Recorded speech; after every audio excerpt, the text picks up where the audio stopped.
Peg! So, talian lang po natin at para maka-uwi na po tayo sa bahay.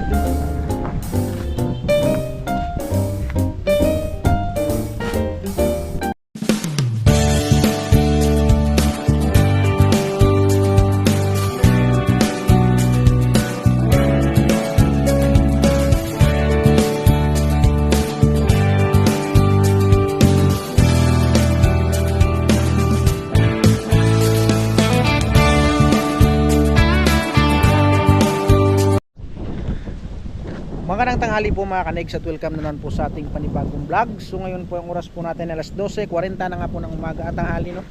So dito po tayo ngayon sa Romblon. Ayan, so dahil nga po kinuha ko po yung bike ni Cedric at daling ko po sa bayan doon, no, sa boarding house ni Kainday. Dahil nga po binilhan ni Kainday si Kat ng bike doon, so wala siyang kasama pag babike doon sa bayan, kaya kinuha ko yung kay Cedric mga kanegs para nga po may kalaro din siya doon, no? Dito kinarga ko lang po sa motor dahil wala po tayo makargahan. Ayan, so talian lang po natin ng straw para nga po nakaalis na tayo na at uwi na tayo ng bayan mga kanegs. Ayan, so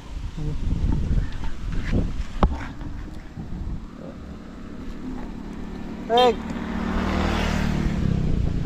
So talian lang po natin at para maka-uwi na po tayo sa bayan.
So yun mga kanegs, tapos na nga po natin talian, no? So mukhang matibay naman po siya, no? Hindi na po magkano dahil na po simento lang tayo.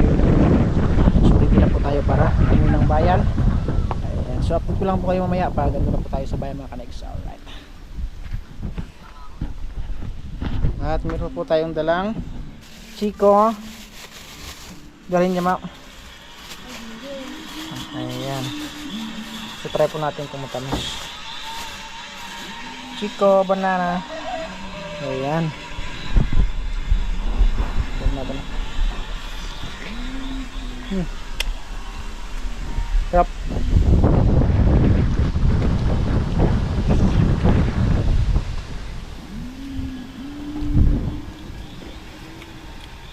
tamis siya. So yun mga ka-next, uwi na po tayo habang hindi po naulan, no? Dahil na maya pa baka umulan pa at dilim po ng paligid natin at tingnan nyo. Ayan. So yun, so update ko lang po kayo mamaya pag andun na po tayo sa bayan.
So yun mga ka-next, at ito na nga po yung ating order, no? Bali nag-order po ko ng naga. Yun, sasamahan nyo mga ka-next at kain muna tayo.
na po tayo mga kanags. So yun mga kanags, at dito na nga tayo sa boarding house. No? So tanggalin na po natin yung tali para ibaba na po natin yung bike. Let's go!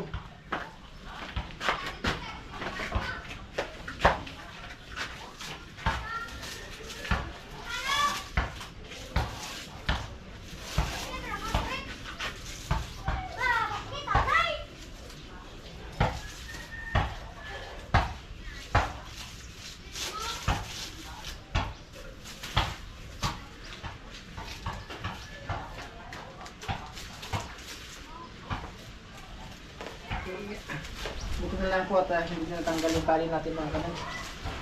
Medyo matibay na rin.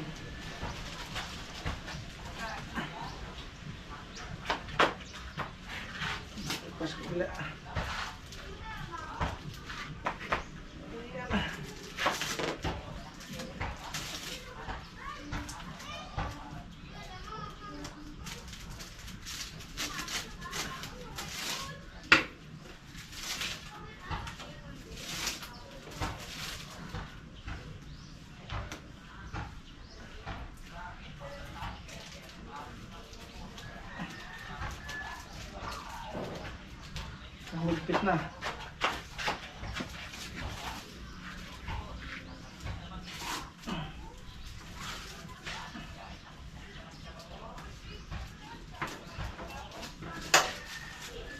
Ayan.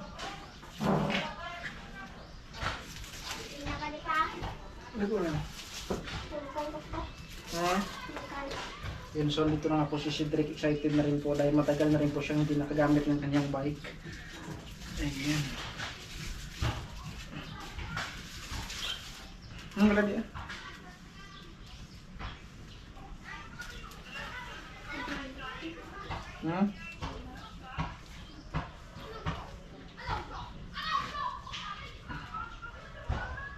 Ayan. Madaming tali kaya Magpabypass na ko ba? ayan, tabi mo tong tali para magamit na pa. Ayan, so putulin na lang po natin tong sana to dahil nga po mahigpit.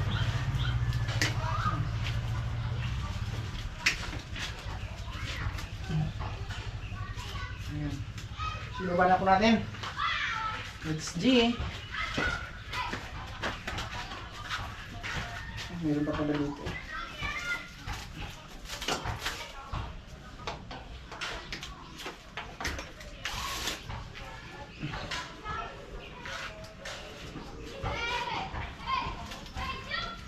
Ayan. Yeah!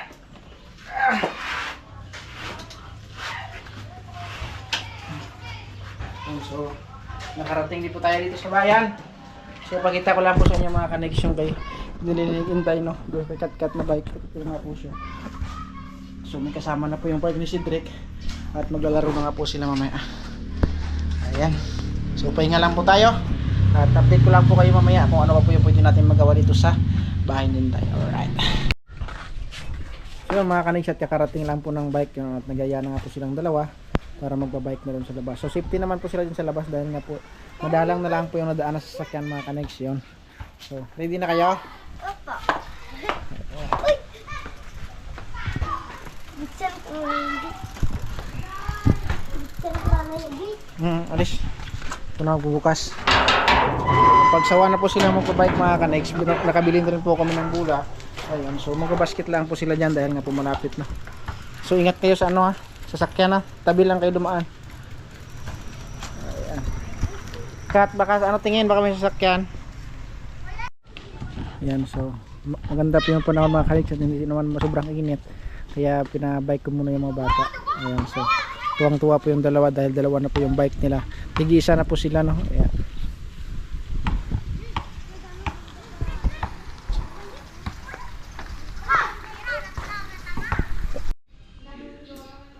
Magandang hapon po mga kanegs, at ito po yung karugtong lang nating vlog kahapon. So ang oras po natin ay alas 6:07 na po ng hapon mga kanegs, no? Yun, so dahil nga po hindi natapos yung vlog natin kahapon, so idugtong na lang po natin to para maka-upload po tayo, no? So yun, so dahil hapon na nga po, no, mag-prepare po tayo ng ating pangulam. Ayun, so nakabili nga po si Inday ng bangos, isang piraso. Ayun, so ihawin po natin at ilahok po natin sa puso ng saging. Ayun, para masarap po, no. At ito na nga po yung bangos, mga kanigs, nalinisan ko na nga po. Ayan. So hindi ko na ako tinanggalan ng kaliskis, bali tinanggal ko na lang po yung kanyang bituka at pinakahasang, no, para ihawin na po natin. At syempre po prepare na po tayo ng ating ihawan. So nagpa-apoy lang po ko para nga po magkaroon tayo ng tawag doon. Karoon tayo ng uling para makaihaw na po tayo, no. Yun, so pagka marami-rami na po yung pinakauling natin, mga kanigs, so mag-start na po tayo sa pag-ihaw. Yun, so update ko lang po kayo pag ready na po tayo. Alright! Yun, so bali ito nga po, mga kanigs, yung puso, no, na dinala ka namin kamikmik galing po doon sa Romblon. Ayan, so bali 2 piraso. So yun po, may ilahok natin doon mamaya sa bangus, no. Yun. So pasiman po natin ang batuan. At meron po isang piraso talong. Ayan, isang pirasong talong, mga kanigs, ang haba. Tapos meron din po tayo dala sila mikmik na labong. Ayan, labong ng ano to, mga kanigs, ng Taiwanak. Taiwanak dun tawag dun sa Batangas. Ayan, so yun maya yung ating meron din po pala silang saluyot, mga kanigs. So saluyot, ayan, sarap, tamang tama dyan na may, ayan, ilahok natin dyan. Ayan. Ayun, so balatan lang po natin yung puso ng saging para nga po magayat na natin, no. So yun, mga kanigs, at iniwan ko nga po yung isda dito, no, at iniyaw nga po ng yoyos dahil nga po bumaba po ko at bumili po ko ng pitsay at siling mahaba. Ayan, so tamang-tama, pagbalik ko po, luto na nga po yung bangos. Ito yung po pinamili ko, mga kanigs. Ayan, pitsay. Tapos ayan, so siling mahaba. Ayan, so tamang-tama yan mamaya, mga kanigs, pag magluto tayo, no, dahil nga po yung puso ng saging wala tayong mailahok na magulay-gulay, kaya pitsay na lang. Naisipan ko na pitsay na lang po yung ilalahok natin. At yun, nakabili na rin po ako ng sili dahil nga po naubos na rin po yung sili namin dito na mahaba, no. Ayun, so nabalatan ko na rin po itong puso, mga kanigs, at ito na nga po siya. Ayun, so gayatin ko lang po siya, siguratiin ko siya 4 na piraso, 4 na hiwa, no, para mailaga ko na nga po siya, at isabay ko na po yung inihaw na bangus para note sarap po siya, mga kanigs. Yun, so update ko lang po kayo at iwain ko po muna yung ating puso ng saging. So yun, mga kanigs, at dahil nagayat na po natin yung puso ng saging, no, at tuto na rin po yung ating inihaw na bangus. So nakagayat na rin po ko ng ating sangkap, no. Yun, so bawang, luya at saka sibuyas. So bali ito po, mga kanigs, yung ating tawag doon pampa-asim, no, batuan tawag dito sa amin, mga kanigs. Ayan, so lagay na po natin yung puso ng saging dahil nugasan ko na rin po yung ating kasirola, no. Ayan, so lagay na natin to. So pagpasensyahan nyo po muna, mga kanigs, dahil medyo madilim. Ayan, so naugasan ko na rin to, mga kanigs. Ayan, so yung isang pirasong talong, puhuli na natin, baka malanta. So gayatin lang po natin tong bangus at para may lagay na po natin dito sa ating puso ng saging para malahok ng agad, para malaga, no. So lagay po muna natin itong ating sangkap. Ayan. Ayan. So may na po natin lagay yung paasim para hindi po tubigas yung ating puso ng saging, no. Ayan, so anin ko lang po to, gayatin ko lang to, mga kanigs. Alright. So yung, mga kanigs, at gayat ko nga po itong ating bangos, no. Inihaw na bangus, so yan, nalahok ko na dyan po, no. Sabay ko na po siya sa paglaga para malasa. Ayun, so takpan lang po natin at update ko lang po kayo mamaya pag luto na po yung ating nilutong puso ng saging na may lahok na inihaw na bangus. Ayan. So yun, mga kanigs, kumukulo na. Silipin po natin, mga kanigs, tingnan nyo. Ayan. Ayan. Ang sarap ng sabaw, mga kanigs, tingnan nyo. Kulay gatas. Ayan. Ang bango. Alright. So ito po yung pinaka-paborito ni Papa na luto, mga kanigs, yung puso ng saging na may lahok na inihaw na bangus. Ayan. So, mapapasubo na naman po tayo mga kanig sa kainan. At syempre po nakasaing na tayo. Let's go! Yan! Dahil nakasaing na nga po tayo, pagtapos na po maluto yung ating nilutong puso ng saging na may lahok na inihaw na bangos. So, ready na po tayo para kumain. Ayun, so ang ating pitsay mga kanigs ay na ano ko na no. So, hugasan na lang po natin mamaya para may lahok na natin doon. Ayan. So, mabilis lang naman po siyang lutuin mga kanigs, no? Ayun, so siguro mga 10 minutes okay na po yung puso ng saging. Ayun, lagay na po natin yung siling mahaba para mamaya mabango. Ayan. Sarap! So yun mga kanigs, sa palagay ko po mga kanigs ay maano nga po yung ating, luto na po yung ating yung puso ng saging. So ilagay na po natin yung ating pangasim at saka yung siling mahaba para nga po maluto na no. Yun, subuksan lang po natin. Ayun, sarap! Ilagay na po natin yung pangasim natin na tawag dito sa amin, batuan. 3 piraso lang po dahil sobrang asim no. So ilagay na rin po natin yung sili para mabango. Ayan. Ayan. So takpan lang po natin ulit mga kanigs para mamaya na yung talong. Lagyan na po natin siguro yung talong mga kanigs dahil luto na rin po yung puso ng saging. Ayan. Ayan, sarap. So, yan! Takpan lang po natin. At update ko lang po kayo mamaya pag ilagay na po natin yung ating pitsay. Ayan. Sa pagkalipas ng ilang taon mga kanay, sigurado luto na to yung ating niluto, no? Ayan, so nakulo na nga po siya. Ayan, so tikpan po natin kung tama na po yung kanyang lasa para malagay na nga po natin yung ating pitsay. So, tikman natin mga kanay.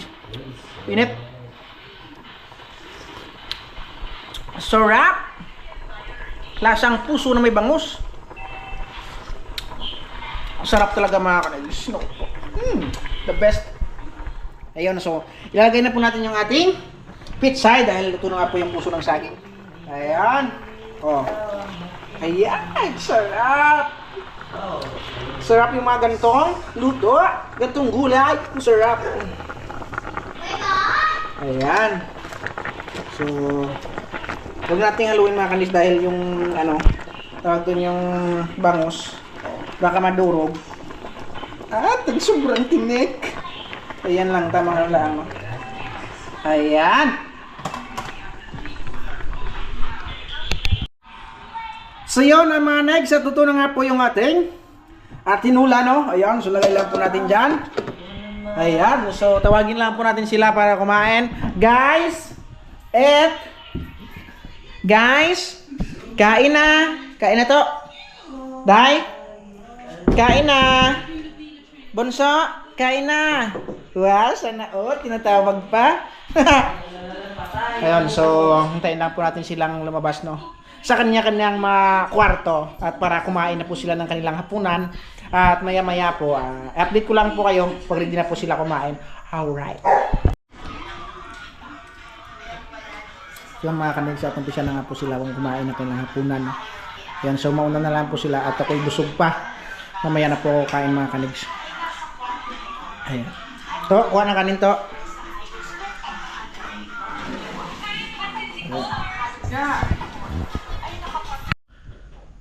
Time check po tayo mga kanigs. Ang oras po natin ay 7:50 na po ng gabi no. So tapos na nga po silang kumain at ako hindi pa nga po. Ayan, so bago po tapos ito aking vlog, gusto ko lang po i-shout out no. Si Gis Makasa, shout out po. Kay Edgardo Baho, shout out po.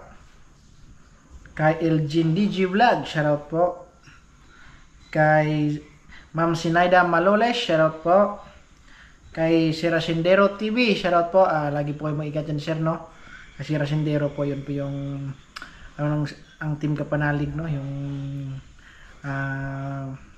solid supporters po ng team Kapanalig. Yan si Sirasindero TV, yan. Nasa ibang bansa na po yata ngayon si Sirasindero. Bubukan na vlogger, shout out po. Ayun, so shout out po, maraming salamat po no kay Bubukan na vlogger. Yan, so kay Romel Gabo, shout out po. Kay Sir Robert Enriquez, shout out po. Kay Sir Michael Kiambao, shout out po. Kay Sir Bini Banador, shout out po no kay Sir Bini no. Ayun, so si Sir Bini po ay ano ko nung nakaraan, naka-video call ko po, no? Ayan. So, si Wildcat, shoutout po. Kay Rion Mateo Bueriano, shoutout po. Kay Tulit Stalag, shoutout po.